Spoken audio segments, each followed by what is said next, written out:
बस वही फजूल के बहाने, और क्या। इस बार ये कहने के लिए फोन किया कि सबा गायब हो गई है। सबा गायब हो गई कहीं? मुझे लगता है कि ये सब सिनान की तवज्जो हासिल करने के लिए हो रहा है। नहीं, मुझे नहीं लगता वो इस तरह की लड़की है। खैर अम्मी, आप खाना खाइए, मेरे पास अकाउंटिंग का बहुत सारा काम है, वो करके मैं घर से बाहर चली जाऊंगी। आप खाना एंजॉय कीजिए। तुम सब घर वाले एक साथ बैठते ही नहीं अब।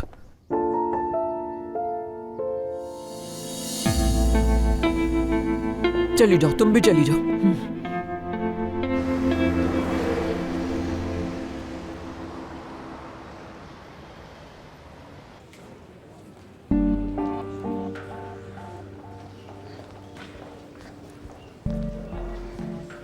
माफ करना मुझे आपको इंतजार करवाया।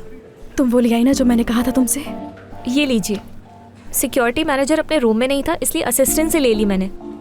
पहले तो वो मुझसे सवाल करने लगा कि तुम्हारा इस आदमी से क्या काम है, इसकी इन्फॉर्मेशन क्यों ले रही हो। फिर क्या कहा?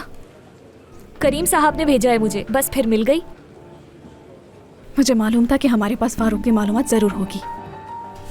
जब इसकी सारी हरकतें सबके सामने आ गई तो हमने इसके बारे में पूरी फाइल तैयार कर ली थी। ठीक कहा। सच में तुम्हारा बहुत शुक्रिया ज़ैनब। अब मुझे चलना होगा। चले ठीक है। वैसे शायद ये वीक मेरा इस ऑफिस में लास्ट होगा। मगर क्यों? वो इसलिए कि अब बैरन साहिबा यहाँ से जा चुकी हैं और मेरे पास यहाँ करने को कोई काम नहीं है। सुबह से शाम ऐसे ही गुजर जाता है।